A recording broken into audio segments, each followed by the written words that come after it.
अपनी ज़िंदगी में दुख क्यों उठाते हैं।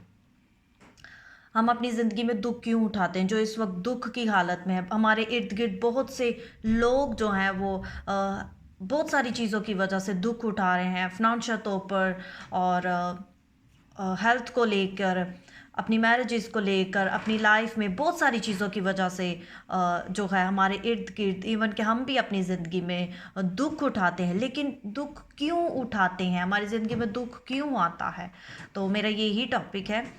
लेकिन जब हम दुख में खुदावंद पर अपनी निगाहें लगाते हैं, जब हम खुदावंद को देखेंगे, उस पर हमारी निगाहें होंगी, तो वो हमें ताकत देगा।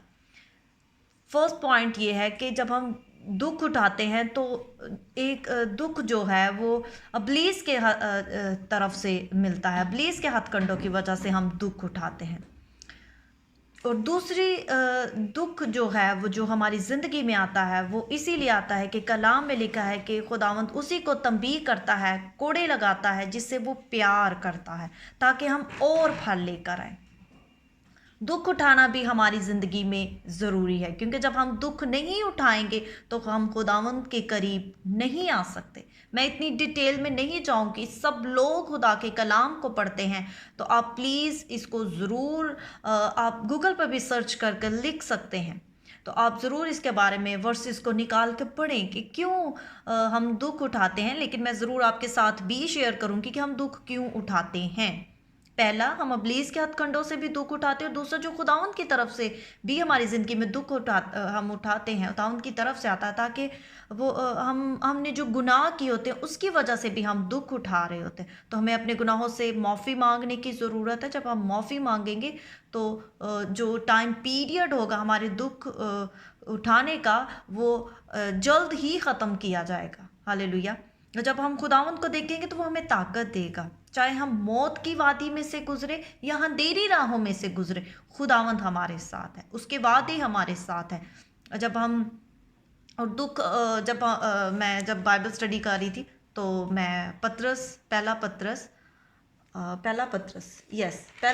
जब मैं पढ़ रही थी, तो पहला पत्रस का हाथ इसीलिए लिखा गया है दुख उठाने के बारे में। पहला पत्रस ज़रूर पढ़ी, इसकी बाइबल स्टडी जब करते हैं तो पहला पत्रस की रीडिंग ज़रूर करें। हमारे ईमान की सच्चाई का इम्तिहान भी होता है दुख में, कि हमारा फेथ कैसा है। और खुदा ने हमसे ये वादा नहीं किया कि हमारी ज़िंदगी में दुख नहीं आएंगे, लेकिन उसने हमसे ये वादा ज़रूर किया कि वो हमें कभी नहीं छोड़ेगा, वो कभी हमसे दस्तबरदार नहीं होगा, वो हमारा साथ देगा, वो यकीनन हमारी मदद करेगा। कलाम में ऐसा लिखा है।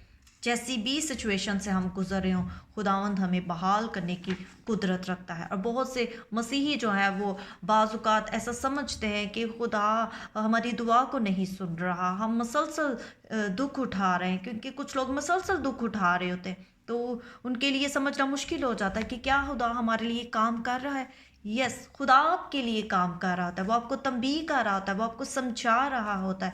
खुदावंद हमें टेस्ट एंड ट्रायल में से निकाल कर बहुत सारी चीज़ों को सिखाना चाहते हैं। वो चाहते हैं कि हम लर्न करें। खुदावंद हमें जो है वो सिखाना चाहते हैं कि हम अपनी सीखें, ज़िंदगी से सीखें कि जब हम खुदावंद से दूर हो जाते हैं तो हम बहुत ही दूर चले जाते हैं, बहुत ज़्यादा खुदावंद से दूर चले जाते हैं। तो खुदावंद हमें कुछ सिखाना चाहते हैं, और वो चाहते हैं कि हम लर्न करें। हालेलुया। और लास्ट में मैं आपसे यही कहना चाहूँगी कि खुदावंद, जब हम दुख में होते हैं तो खुदावंद हमसे ज़रूर बात करते हैं। खुदावंद हमसे ज़रूर बात करते हैं, ख्वाब में, ड्रीम में, विजन में आकर, इवन कि अपने कलाम के वसीला से खुदावंद हमसे बात करते हैं। तो हमें इन सारी चीज़ों पर गौर करने की ज़रूरत है। और लास्ट में मैं आपके साथ एक वर्स शेयर करना चाहूँगी। इमसाल उसका दूसरा बाब और उसकी 12वीं आयत में लिखा है, क्योंकि खुदावंद उसी को मलामत करता है जिससे उसे मोहब्बत है, जैसे बाप उस बेटे को जिससे वो खुश है। तो खुदावंद जो है वो हमें इसीलिए मलामत करते हैं ताकि हम और फल लेकर आएँ, हम और खुदावंद की नज़दीकी में आ जाएं, क्योंकि हमारे दुख जो हैं, हमारी परेशानियां जो हैं, वो हमें खुदावंद के नज़दीक ले आती हैं। तो हम बहुत सारी चीज़ों की वजह से इसीलिए दुख उठा रहे होते हैं। हमें ये जानने की ज़रूरत है कि हम क्यों दुख उठा रहे हैं। हालेलुया। खुदावंद आपको इस कलाम के वसीला से बरकत दे। God bless you all.